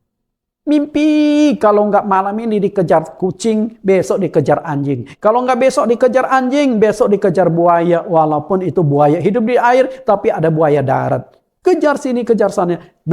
Minggu depan Anda dikejar genderuwo, dikejar sama kuntilanak. Mana bisa tidur? Fisik Anda makin merosot, makin merosot. Memang iblis akan menghancurkan Anda. Kalau Tuhan tidak berkata kepada iblis, oke, engkau boleh serang badannya, hanya sayangkan nyawanya. Saya yakin nyawa iblis pun mau dihabisi iblis. Nyawa Ayub mau dihabisi iblis. Tapi Tuhan sudah memberikan batasan, nyawanya nggak boleh. Fisiknya boleh. Karena kalau iman Ayub tidak kuat, dia sudah komplain kepada Tuhan, tinggalkan Tuhan. Lalu muncul ketakutan, kecemasan yang berlebihan. Takut berlebihan. Karena itu dari 5 serangan, 5 ciri-ciri itu iblis itu bermain melewat sakit penyakit ini. Jadi kita sudah belajar, iblis bisa mendatangkan penyakit dan ciri-cirinya itu 5 poin itu. Oke. Kemudian serangan yang selanjutnya adalah yang keenam, melalui pasangan hidup. Sejak dari awal, iblis telah menjadi biang keladi timbulnya konflik suami istri. Dimulai dari Adam dan Hawa. Jadi awalnya Adam dan Hawa itu adem-adem ayem. Karena tidak ada teman lain, hanya mereka berdua, nggak ada manusia lain. Jadi teman hidup pada saat itu hanya Adam dan Hawa. Jadi mereka hubungannya baik, saling mencintai. Tapi ketika Hawa berhasil digoda oleh iblis memakan buah pohon pengetahuan baik dan jahat, lalu Tuhan mulai menegur. Tuhan datang, di mana engkau Adam dan Hawa? Adam yang berbalik lalu Adam berkata, aku sedang bersembunyi. Tuhan bertanya, kenapa engkau sembunyi? Apa engkau makan buah pohon pengetahuan baik dan jahat yang kularang? Adam berkata, itu perempuan yang kau tempatkan di sisiku, dia yang membuat aku makan. Dengan kata itu petaka rambut panjang. Dia yang buat aku makan. Okay? Saya percaya saat itu ada konflik antara Adam dan Hawa.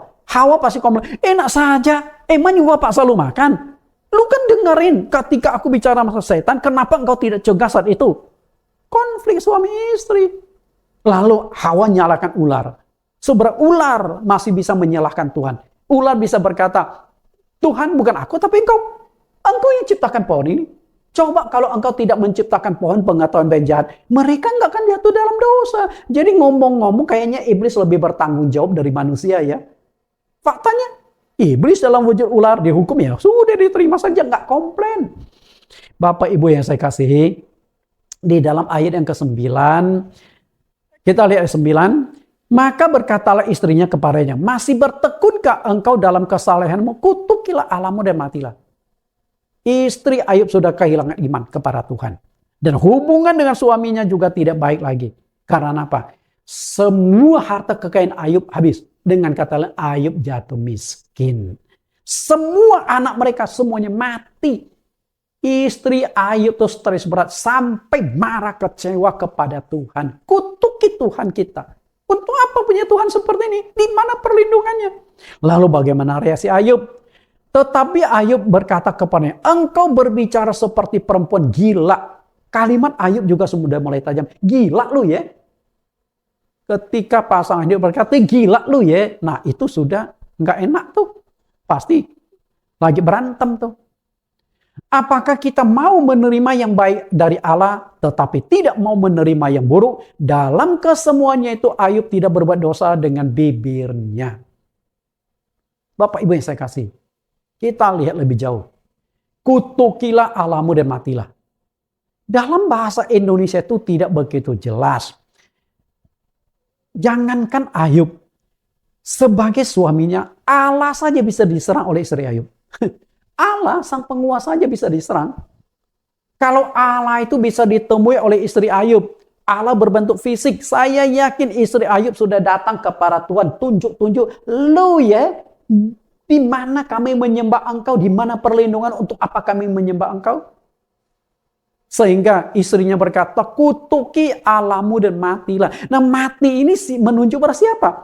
Apakah Tuhan yang disembah Ayub dikutuki sampai akhirnya Tuhan itu mati? Atau Tuhan itu dikutuk setelah itu Ayub disuruh mati? Untuk apa engkau hidup lagi Ayub? Terlalu menderita hidupmu. Udah mati sajalah. Anak kita sudah nggak ada.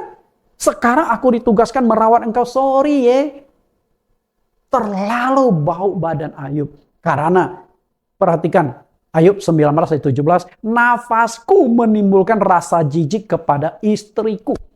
Dan bauku memuakkan saudara-saudara sekandungku. Istri keluarga atau saudara-saudara yang ketika Ayub kaya, jaya, sehat, semua keluarga sering berkumpul, makan bersama, happy-happy. Ayub orangnya baik. Maka Tuhan puji tidak ada seorang pun yang seperti muka bumi. Seperti Ayub. Artinya hubungan Ayub dengan keluarganya itu baik semua. Dengan saudara-saudara. Maka saudara sering berkumpul, makan, ngobrol-ngobrol. Tapi sekarang Ayub ditimpa penyakit. Jangankan badannya yang bau, mulutnya aja bau. Nafasnya bau sekali. Istrinya sudah nggak tahan. Karena istrinya kan harus mengurus Ayub. Dia sudah nggak tahan. Ya udah, kamu mati deh. Ngapain bertahan hidup? Harta sudah habis, anak sudah mati. Tinggal you dan gua. Gua sudah nggak tahan urus kamu. Udahlah, mati saja. Pasangan hidup. Bapak Ibu yang saya kasih di dalam Tuhan Yesus. Agaknya istri Ayub itu tidak memahami prinsip pernikahan. Karena dalam prinsip pernikahan adalah Matius 19 ayat 6. Demikianlah mereka bukan lagi dua melainkan satu. Karena itu apa yang telah dipersatukan Allah tidak boleh diceraikan manusia. Jadi istri Ayub itu mungkin mau ceraikan Ayub lewat kematian. Ya sudah, kamu mati saja, aku bisa nikah lagi. Ngapain? Aku harus urus. Mungkin dia meninggalkan suami yang sedang kondisi demikian, juga takut jadi omongan, tapi hatinya sudah nggak ada untuk ngurus suami. Mati saja kau. Bapak Ibu yang saya kasih. Dia nggak sadar. Suami istri itu bersatu. Ketika Ayub menderita, seharusnya istri menderita. Jangan kata lain. Lalu 1 Korintus 7:4, istri tidak berkuasa atas tubuhnya sendiri, tetapi suaminya. Demikian pula suami tidak berkuasa atas tubuhnya sendiri. Prinsip pernikahan. Seharusnya apa yang dialami oleh Ayub, kesakitan tubuh Ayub juga dialami oleh istrinya. Karena satu tubuh, tapi istrinya nggak merasa sakit. Ya sakit suaminya. Daripada suaminya sakit, mati saja. Gua nggak mau urus. Bapak Ibu, iblis bisa memakai pasangan hidupmu. Kalau cerita di sini adalah yang bermasalah itu istri. Tapi seringkali kan masalah yang bermasalah suami. Artinya iblis bisa memakai pasangan hidupmu. Karena orang yang bisa menyakiti engkau adalah orang yang paling dekat engkau. Siapa yang paling dekat dengan engkau? Pasangan hidupmu. Bisa suamimu, bisa istrimu. Iblis bisa memakai mereka. Nah, ini terkoneksi ke pelajaran yang lalu. Iblis bisa memakai manusia. Musuh yang kita hadapi bukan darah dan daging. Artinya yang engkau perlu musuh itu bukan pasangan hidup, setan. Jadi ya, istri Ayub juga dipakai setan untuk menekan Ayub. Karena berbagai macam cara iblis pakai untuk menekan Ayub. Istrinya juga dipakai oleh Ayub. Istri Ayub juga dipakai oleh iblis untuk mengutuki Tuhan, melawan Tuhan dan menghabisi mental, fisik suaminya. Bayangkan orang yang paling dekat dengan engkau bisa dipakai iblis. Yang terakhir, yang ketujuh. Serangan yang ketujuh adalah melalui teman dekat. Dalam banyak kasus, Anda dilukai, dikhianati, dirusak dan dihancurkan adalah orang-orang yang dekat dengan Anda. Teman Anda sendiri. Karena orang yang bisa menyakiti Anda selain suami istri adalah orang yang paling dekat Anda. Teman. Bahkan kadang-kadang teman itu Anda bisa curhat kepada teman. Oh, suamiku begini, istriku begini. Kalau temanmu tidak baik, dia bisa hancurkan keluargamu. Jadi banyak keluarga hancur karena teman dekat. Karena suami ada masalah, curhat ke teman. Kalau temannya cowok masih mending, kalau teman laki-laki, teman suaminya adalah perempuan. Bukankah akhirnya terjadi perselingkuhan? Teman dekat. Jadi seringkali saya menangani masalah jemaat, seringkali keluarga rusak karena teman dekatnya. Apalagi teman dekatnya tambah api, tambah bensin. Banyak kasus seperti itu. Jadi ada kasus suami istri. Nah, istrinya punya teman dekat. Teman dekatnya laki-laki.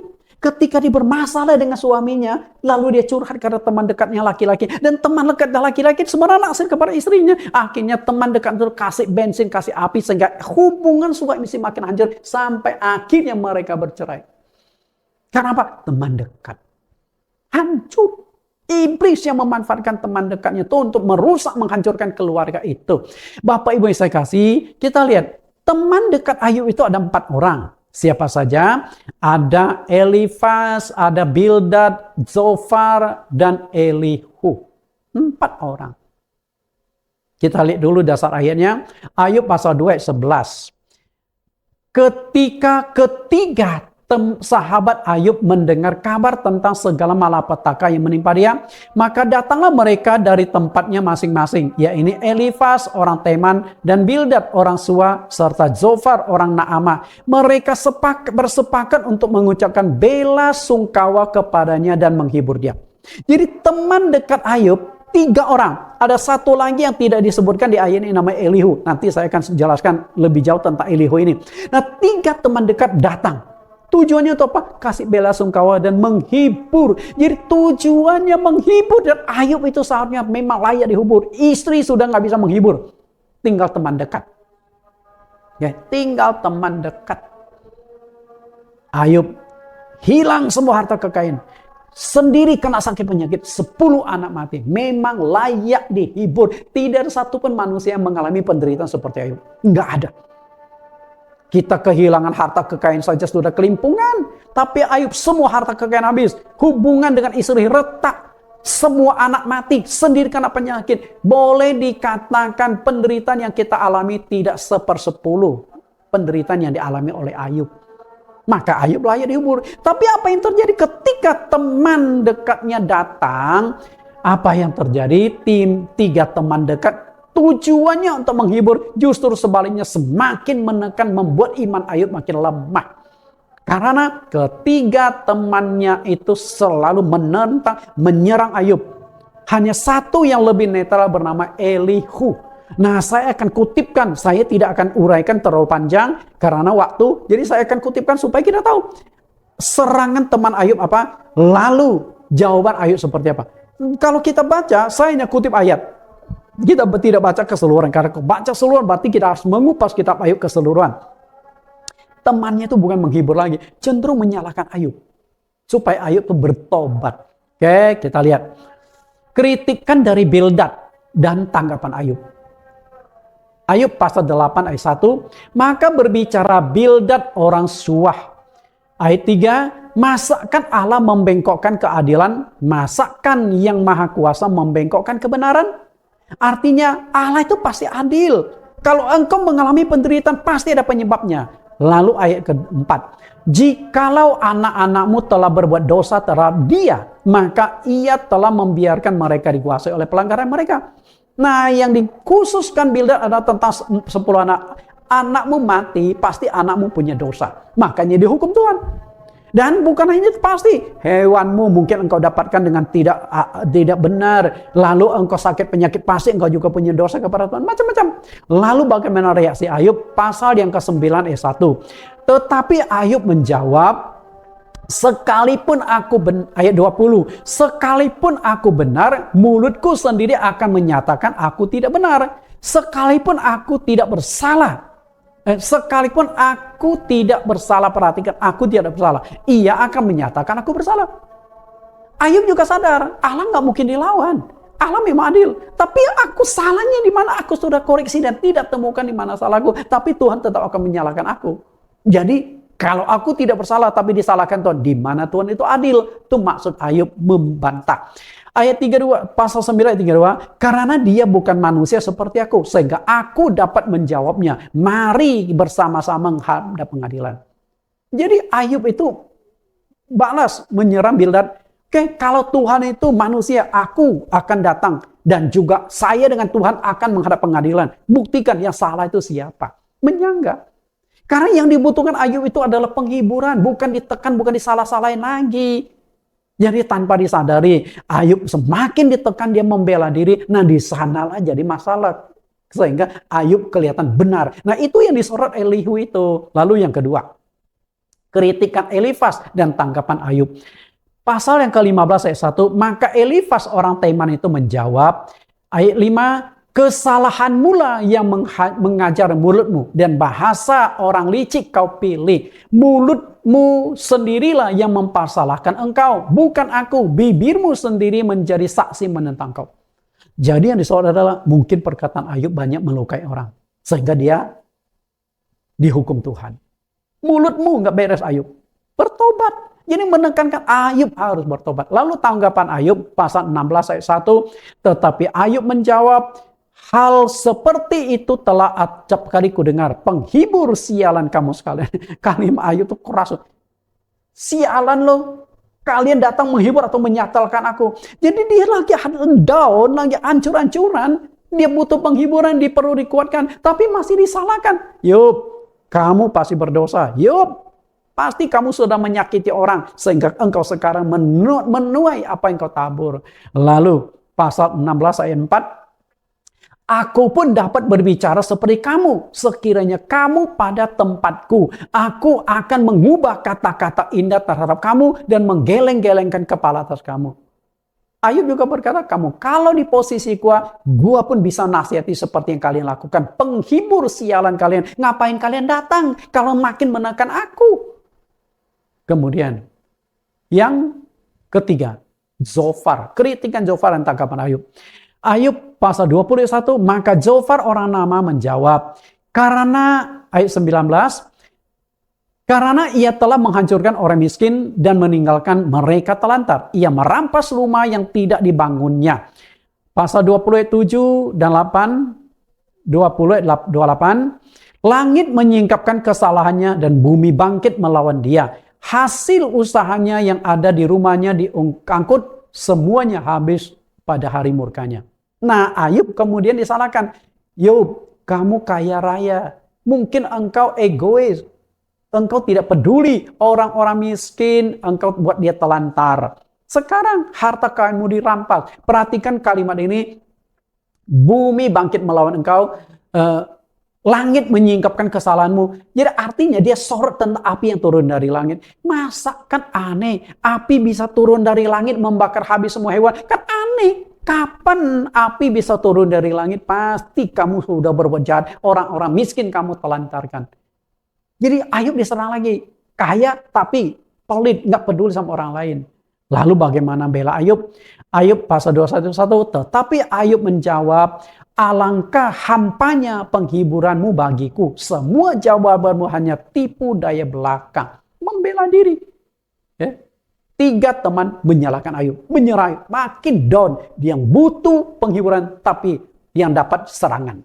Nah yang terakhir adalah yang lebih netral. Datang dari Elihu. Lebih bijaksana. Dan ini lebih mudah. Sehingga di posisi netral dia tegur 3 temannya dan juga tegur Ayub. Kita lihat netralnya di mana.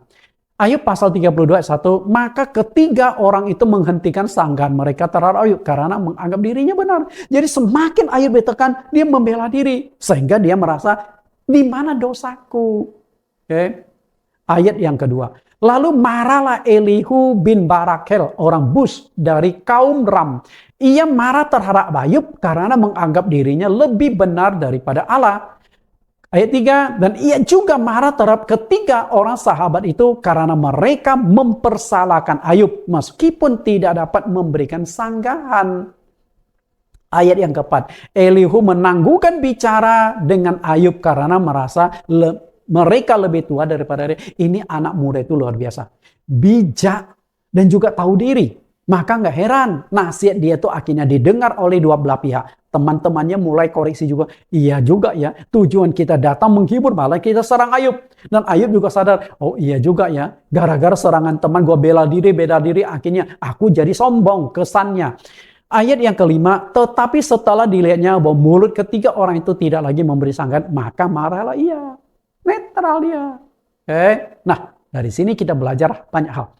Kita sudah belajar sebanyak 7 kali iblis menyerang Ayub dengan menggunakan 7 media atau sarana yang ada di dunia nyata. Dari dunia roh menyerang ke dunia nyata, tapi menggunakan sesuatu yang ada di dunia nyata.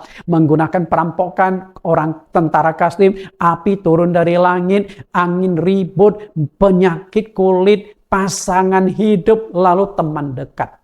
7 serangan Ayub, tapi memanfaatkan situasi, kondisi, sarana, media yang ada di muka bumi. Kalau kita tidak tahu Kita nggak akan nyangka bahwa semua 7 serangan itu dari iblis. Siapa yang menyangka iblis bisa memakai semuanya itu? Karena itu peringatan yang serius untuk kita adalah iblis bisa menyerang kapan saja. Karena iblis adalah singa yang berjalan keliling mencari orang yang dapat ditelannya. Jadi iblis bisa menyerang kapan saja, di mana saja, kondisi apa saja. Hari ini kita tidak aman. Kita punya musuh. Musuh utama kita adalah setan. Bukan manusia musuh kita. Bukan pasangan hidup. Bukan teman dekatmu. Bukan orang sekitarmu. Itu hanya dimanfaatkan oleh setan. Diperalat setan dan menghancurkan hidup kita. Iblis bisa memakai sarana apa saja untuk menyerang dan merusakkan hidup kita. Karena itu hanya ada satu jalan seperti peringatan Rasul Petrus. Sadar dan berjaga-jagalah. Lawanmu si iblis berjalan keliling. Sadar, berjaga-jaga. Artinya kita punya musuh bersama. Musuh kita adalah si setan. Si setan. Nah, lalu bagaimana Ayub? Hal yang penting kita pelajari adalah bagaimana Ayub mempertahankan diri, membentangi hidupnya, dan bertahan dalam menghadapi serangan iblis. Sehingga ini menjadi catatan kesimpulan kita. Bagaimana Ayub bisa bertahan. Bagaimana bisa ada pagar perlindungan bagi dia. Ini yang kita rindu. Agar hidup kita juga mendapatkan pagar perlindungan. Pasti ada kuncinya dong. Lalu bagaimana setelah pagar perlindungan dicabut dia mengalami penderitaan. Lalu dia bisa bertahan. Jadi kuncinya di mana? Nah, kita lihat satu ayat. Inilah kunci rahasia Ayub bisa mendapat perlindungan Tuhan. Dan ketika Tuhan cabut pagar perlindungan, lalu Ayub mengalami penderitaan, tapi dia tetap bertahan, imannya lolos dari ujian. Ini dasar ayatnya. Ayub 1:1. Kita baca sama-sama ya. Bapak Ibu ada di rumah, Ayub pasal 1:1. Ada seorang laki-laki di tanah Uz bernama Ayub. Orang itu saleh dan jujur. Ia takut akan Allah dan menjauhi kejahatan. Ini ayat kunci. Maka ditempatkan di ayat pertama dari puluhan pasal kitab Ayub. Karena kuncinya ada di sini. Ketika kuncinya kita pegang, kita aman. Apa yang bisa kita tangkap? Ada 4. Ada 4 hal yang dibuat Ayub sehingga dia mendapatkan perlindungan dari Tuhan. Ada pagar yang dilindungi Tuhan. Dan ketika Tuhan cabut pagar itu dan Tuhan izinkan iblis menyerang, Ayub bisa tetap bertahan. Kenapa demikian? Karena pondasi yang sudah dia bangun dengan kokoh. Yang pertama, ia saleh. Saleh artinya itu tekun beribadah, tekun berdoa, dan membangun hubungan dan baik dengan Tuhan. Orang itu saleh loh. Artinya hubungan dengan Tuhan baik. Dan bagaimana kita berhubungan dengan Tuhan? Doa, ibadah, puasa. Itu kesalehan. Kesalehan itu selalu dikaitkan dengan rohani. Kesalehan selalu dikaitkan dengan Tuhan. Saleh. Nah, Ayub sudah berhasil membangun pondasi. Bayangkan ketika 10 anaknya selesai pesta, besoknya dia panggil semua. Supaya bertobat, mengaku dosa, lalu mempersembahkan korban, mohon kemurahan Tuhan, pengampunan Tuhan. Karena dia takut ketika anak-anaknya berbuat dosa waktu pesta, mabuk, kemudian mengutuki Tuhan. Karena istrinya sudah mengutuki Tuhan. Dia takut anaknya seperti itu nantinya. Jadi Ayub tahu karakter istri dan anaknya. Supaya anaknya itu bersih. Berarti Ayub ini pintar membangun hubungan baik dengan Tuhan. Jadi kalau engkau malas beribadah, malas berdoa, malas baca Alkitab, memohon perlindungan Tuhan, jangan bermimpi. Pagar itu bukan Tuhan berikan cuma-cuma. Engkau yang membangun lewat hal-hal yang kita lakukan. Lalu yang kedua, jujur. Jujur berarti dalam bisnis, hubungan baik dengan semua karyawan. Hewan Ayub banyak. Ada kambing, domba, onta, sapi, keledai. Punya budak dalam jumlah yang sangat besar. Kenapa mereka mau kerja dengan Ayub? Karena Ayub itu jujur. Jujur artinya bagi hasil ya. Apakah mereka digaji atau bagi hasil? Kita nggak tahu persis bagaimana sistem Ayub menangani, membagi keuntungan bersama dengan gembala-gembalanya. Dan gembala-gembala pasti ada keluarga dan sebagainya. Tapi semua ditinggalkan menjadi janda-janda dan anak yatim piatu. Karena kalau Ayub punya 100 gembala, berarti 100 suami hilang. Jadi bukan Ayub sendiri alami, 100 suami hilang. Berarti ada 100 janda. Kalau masing-masing punya istri, berapa anak yatim piatu? Jadi serangan iblis bukan hanya menyasar Ayub. Kenapa mereka mau bekerja dengan Ayub? Karena Ayub ini seorang yang jujur. Cengli dalam berbisnis. Lalu yang ketiga, takut akan Allah. Berarti Ayub selalu menjaga hal-hal yang tidak berkenan di hadapan Tuhan. Jangan sampai melanggar. Karena dia tahu Allah maha tahu, Allah melihat. Oke, lalu menjauhi kejahatan. Menjauhi kejahatan berarti hidup dengan benar, baik dan benar. Hubungan dengan sesama dia bangun dengan baik, hubungan dengan Tuhan. Karena hubungan yang menjadi orang yang baik itu harus secara vertikal dan horizontal. Secara vertikal hubungan dengan sesama baik, secara horizontal hubungan dengan Tuhan baik. Ketika Ayub bisa menjalankan konsep itu, Ayub lebih Kristen daripada Kristen. Karena yang namanya Kristen hanya dua, mengasihi Allah dengan segenap hati, segenap jiwa, mengasihi sesama manusia seperti diri sendiri. Karena itu saya berkata, walaupun Ayub hidup di zaman perjanjian lama, Ayub adalah Kristen yang sejati, lebih Kristen daripada kita orang-orang Kristen. Nah, itulah kunci rahasia Ayub mendapat perlindungan. Dan hari ini saya sudah singkapkan dari dunia roh masuk ke dunia nyata, bagaimana iblis boleh menyerang. Semoga tema ini bermanfaat dan Anda boleh bagikan sebanyak-banyaknya, terutama teman-temanmu yang sedang menghadapi masalah gejolak di dalam kehidupannya. Bisa saja salah satu dari serangan iblis sedang menyerang Anda, sedang menyerang teman Anda. Bagikan video ini. Tuhan Yesus berkati. Kita berdoa. Di dalam nama Tuhan Yesus Kristus kami berdoa, Tuhan dan Juru Selamat kami yang hidup, terima kasih melalui sesi yang ke-14 dunia roh. Kembali disingkapkan bagi kami bagaimana iblis melakukan intervensi menyerang dari dunia roh masuk ke dunia nyata. Iblis melakukan serangan kepada Ayub sebanyak 7 kali menggunakan media, sarana, situasi, kondisi yang ada di muka bumi. Siapa yang menyangka bahwa iblis bisa memakai manusia, iblis bisa memakai api, iblis bisa memakai angin, iblis bisa memakai pasangan hidup, iblis bisa juga memakai teman-teman dekat untuk menyerang, menghancurkan Ayub. Tuhan, secara khusus hamba-Mu berdoa, Engkau proteksi lindungi hamba yang menyampaikan firman-Mu. Proteksi lindungi istri dan kedua anak kami. Demikian pula hamba-Mu berdoa kepada siapapun yang mendengarkan firman Tuhan hari ini. Tuhan, saat ini mungkin ada di antara mereka yang sedang mendengarkan firman ini, dicelikkan mata mereka bahwa mereka tidak sendiri. Ayub sudah mengalami 7 serangan iblis. Mungkin ada salah satu serangan yang sedang dialami oleh pendengar saat ini. Tuhan, lindungi, proteksi, kuatkan, dan juga pulihkan mereka. Sebagaimana Engkau pulihkan Ayub, demikian pulihkan mereka yang sedang menghadapi serangan saat ini. Hamba-Mu serahkan mereka ke dalam tangan. Tuhan, proteksi mereka. Demikian pula siapapun yang mendengarkan kebenaran firman Tuhan pada sesi ini bisa bagikan kepada teman-teman, keluarga, sahabat, ataupun yang mereka kenal. Mungkin yang mereka kenal sedang menghadapi serangan iblis. Dari 7 serangan, kami yakin ada salah satu serangan yang sedang menimpa orang itu. Semoga siapapun yang mendapatkan video ini membagikan, menguatkan, menghibur, supaya mereka bisa lolos dari serangan iblis, dipulihkan seperti Ayub. Demikianlah doa permohonan hamba-Mu di dalam nama Tuhan Yesus Kristus. Amin. Bapak Ibu yang saya kasih, sampai bertemu di lain kesempatan dengan sesi-sesi yang lebih menarik lagi. Dan dunia roh, ada kemungkinan akan muncul lagi sesi ke-15, ke-16, dan seterusnya. Bagaimana Tuhan menyampaikan kepada hambanya yang kecil ini untuk menyingkapkan kebenaran dunia roh, maka itu yang akan hamba sampaikan. Tuhan Yesus berkati, sampai bertemu minggu depan.